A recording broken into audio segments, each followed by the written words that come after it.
Welcome back, thrill seekers, to another spine-chilling tale on Nightmare Vault tonight.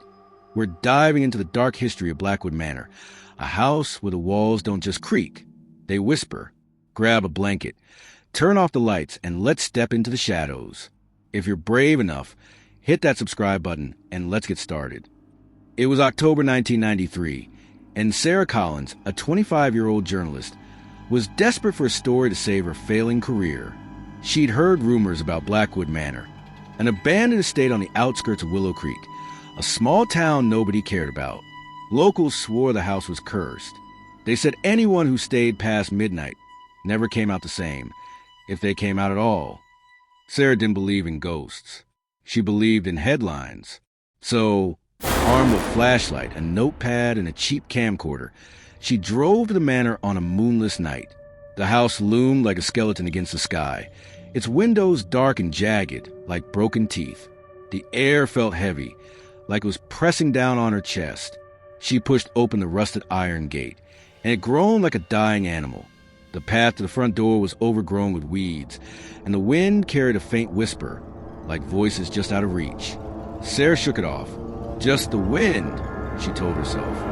Entering the manor, the front door was unlocked, swinging inward with a slow, agonizing creak.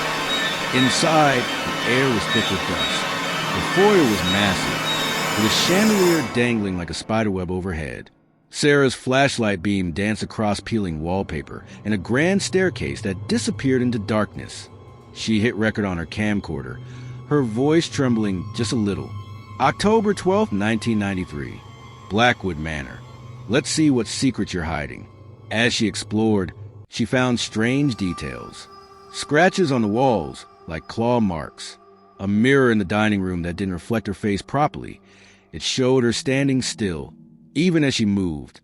She laughed nervously, blaming her tired eyes. But then she heard it. A whisper, not from outside, but from the walls themselves. It was soft, like a child murmuring in their sleep, but it sent ice down her spine. She followed the sound to a locked door in the hallway. The whispers grew louder, clearer. Stay with us," Sarah's heart pounded. She should have left, but curiosity pulled her like a hook. She found a rusty key under a loose floorboard and unlocked the door. The basement. The door led to a basement. The stairs descended into pitch black. The air grew colder with every step. Her flashlight flickered, casting shadows that seemed to move on their own. At the bottom, she found a room filled with old photographs, yellowed and curling at the edges.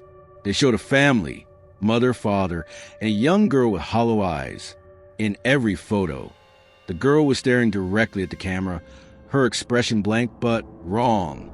Sarah's camcorder caught something else. A shadow in the corner of the room that wasn't there when she looked with her own eyes. She whispered to herself, "This isn't me. It's just a light." But the whispers were back, louder now, overlapping like a crowd.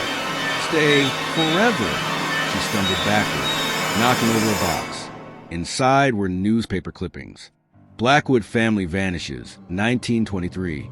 Manor sealed after mysterious deaths.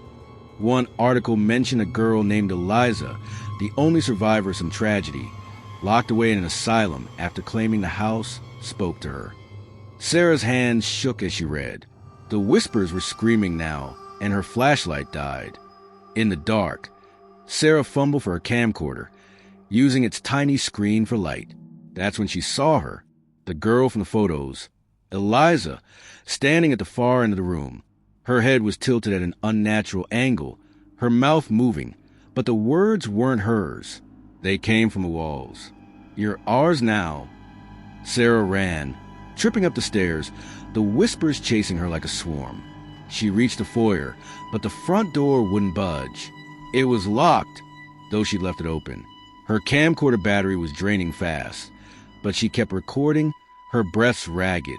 "I'm not staying here," she screamed. Then she heard footsteps behind her. Slow, deliberate. She turned, and there was no one there, but the camcorder showed Eliza, inches from her face, smiling. Sarah dropped the camera and bolted for a window, smashing it with a chair. Glass shattered, and she climbed out, cutting her hands on the shards. She didn't stop running until she reached her car. She drove straight to the police, babbling about the house. The Whispers, the girl. They didn't believe her, but they went to Blackwood Manor the next day. The house was empty. No photographs, no clippings, no broken window. Just dust and silence. The ending, Sarah's camcorder footage, was the only proof she had. But when she played it back, the tape was corrupted, except for one frame. A single, frozen image of Eliza, staring directly into the camera, her smile stretching too wide. And faintly, in the audio, you could hear the whispers. She's still here. Sound effect, static than a faint whisper. Sarah never returned to Blackwood Manor. She quit journalism, moved across the country, and tried to forget. But sometimes, late at night, she'd hear it, a whisper from the walls of her new apartment. Stay with us. Blackwood Manor still stands. The locals avoid it, and the whispers never stop. Some say Eliza's still there, waiting for someone new to claim. Would you dare to spend a night in Blackwood Manor? Let me know in the comments. Thanks for joining me for this chilling tale. If you loved it, smash that like button, subscribe, and ring the bell for more spooky stories every week. Share your own creepy experiences below. I read every comment. Until next time, sleep tight and don't listen too closely to the walls.